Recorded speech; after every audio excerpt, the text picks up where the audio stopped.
Hello and welcome sa LMTV kung saan lagi tayong naghahatid ng legit na balita at impormasyon sa bawat Pilipino. Kung bago ka pa lang dito, please don't forget to subscribe and hit notification bell para lagi kang updated sa ating mga bagong content. Simulan na natin ito, let's go!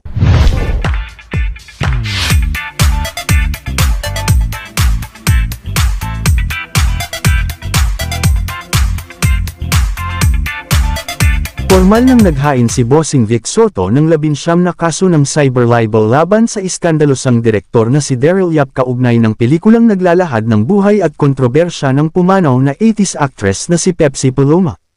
Ang reklamo ay isinampa sa Muntinlupa City Prosecutor's Office, kasama ang kahilingan para sa danyos na hindi bababa sa 35 na milyong piso. Ang kaso ay nagugat sa pagbanggit ng pangalan ni Soto sa trailer ng pelikula, partikular sa eksenang tinatanong si Paloma kung siya'y ginahasan ni Vic, na sinagot ng oo ng aktres. Ayon kay Attorney Buko de la Cruz, abogado ni Soto, hindi maaaring gamitin ang creative license bilang depensa sa libelo. Ang insidenteng ito ay nagdulot ng matinding emosyonal na epekto kay Bossing at sa kanyang pamilya, lalo na't muling nabuhay ang mga kontrobersyang may kinalaman sa kanila. Sa isang panayam, inamin ni Soto na hindi na siya nagulat sa mga pangyayari, ngunit pinili niyang magsampa ng kaso upang ipagtanggol ang kanyang pangalan at integridad. Dinepensahan naman nito ni Direk Daryl Yap ay sinabi dinedepensahan daw umano niya ang katotohanan. Paano masabi? Hindi daw nangangamba si Yap sa mga kasong kriminal at sibil na isinampa ni Soto, at tahasang idineklara na ang kanyang depensa ay katotohanan. My God, I hate drugs. Sa isang matapang na Facebook post, sinabi ni Yap, kalayaan ng kahit sino ang magsampa ng reklamo. Walang may monopolyo sa katarungan, lalo na sa katotohanan. Dagdag pa niya, naniniwala siyang ang kanyang proyekto ay hindi paninira kundi isang pagtatangka upang bigyang linaw ang kwento ni Pepsi Paloma at ang kontrobersyang bomb-alot sa kanyang pangalan noong 1980s. Pwede na! Hindi rin nagpakita ng kaba ang direktor sa harap ng mga kaso, at tila handa siyang ipaglaban ang kanyang sining. Ikaw na nakaperwisyo, ikaw pagalit! Huwag mong subukan. Masisira ang buhay mo. Ang pelikula ay paraan ng pagpapahayag. Walang sino man ang makakabawi ng katotohanan, gaano man nila gustong pigilan ito, aniyak. Agad naman itong sinagot ng premyadong abogadong si Attorney Buko de la Cruz at sinabing karapatan din naman ng lahat na makapagpahayag ng kanilang nararamdaman ngunit hindi ang pag-commit ng libel. Solidong sinabi ni Attorney Buko na ito ay isang criminal offense at maaaring makulong ang sinumang lalabag sa batas. Mariinding tinanggi ng abogado ni Vic Soto na si Attorney Buko de la Cruz ng Divinalo ang mga paratang laban sa kanyang kliyente. Ayon sa kanya ay gawa-gawa lamang ang istorya laban sa kanyang kliyente. Matatandaan na noong dekada 80 ay inakusahan si Vic, kasama na si Joey De Leon at Richie the Horsey ng aktres na si Pepsi Paloma ng pangyuyurak sa kanyang pagkababae. Sa huli ay umatras din naman sa pagsasampa ng kaso si Pepsi laban sa 3 komedyante at sinabing ito ay public stunt lamang ng kanyang talent manager na si Ray de la Cruz. Ang kasong ito ay hindi napatunayan sa cohort sa ang korte dahil walang concrete na ebidensya. Here is my opinion, kung talagang sinasabi ni Daryl Yap hindi niya dinidiin si Bossing sa nangyari kay Paloma, bakit ito ang lumabas sa teaser ng pelikula at kung hindi man niya binagat sa kanyang bibig si Bossing ay ito naman ang kanyang ipinararating sa teaser ng kanyang pelikula. Hindi pa ba libel yun?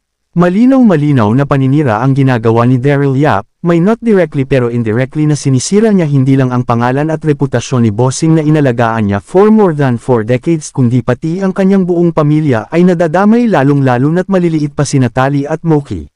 Naaawa ako sa mga bata ay nabubuli sila sa school at napagbabantaan dahil sa kagagawan ng pasaway na putok sa buhong direktor na ito.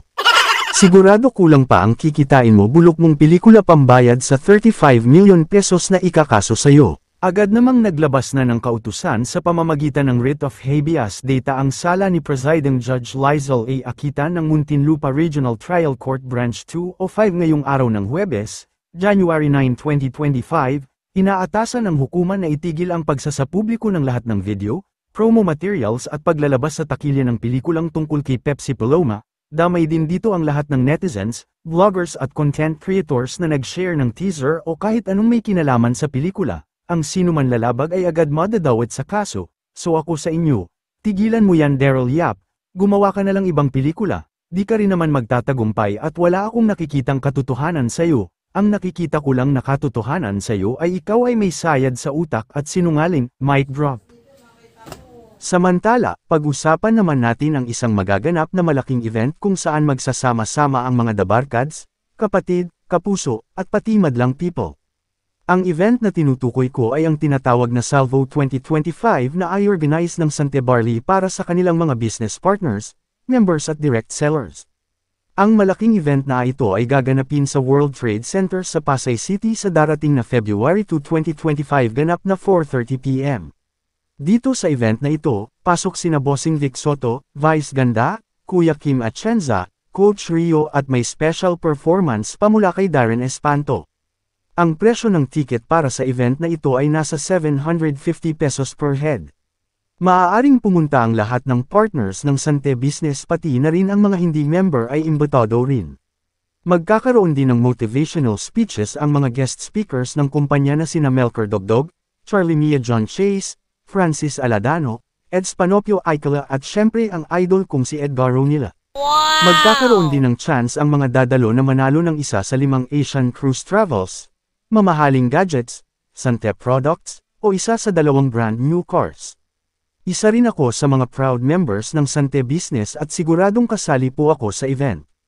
Kaya manatili lang nakatutok sa channel na ito para sa latest na kaganapan tungkol sa malaking event na ito. Samantala, nakatakda naman ipalabas ang isang pelikula sa katatapos lang na Metro Manila Film Festival at ngayon ay malapit na rin ipalabas sa ibang bansa. Matapos nga itong maging certified box office hit at humukot ng parangal dito sa Pilipinas, ay nakatakda na nga itong mapanood ng ating mga kababayan sa abroad.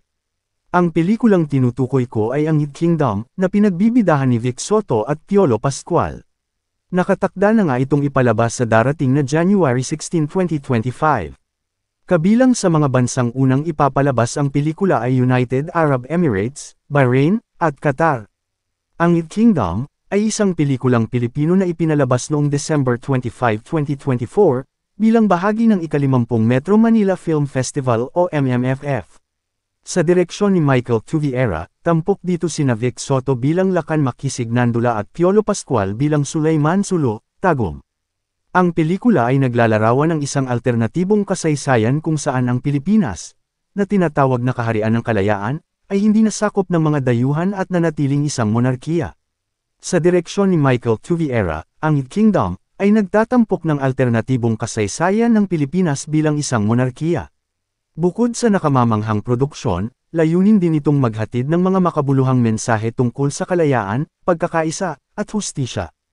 Ang Middle East screening ay isang mahalagang hakbang para maipakilala ang sining at kwento ng Pilipino sa global stage. Kaya sa ating team abroad, abang-abang na dahil paparating na ang kaharian ng kalayaan sa inyong mga lugar. At hanggang dito na lamang ang ating update for today.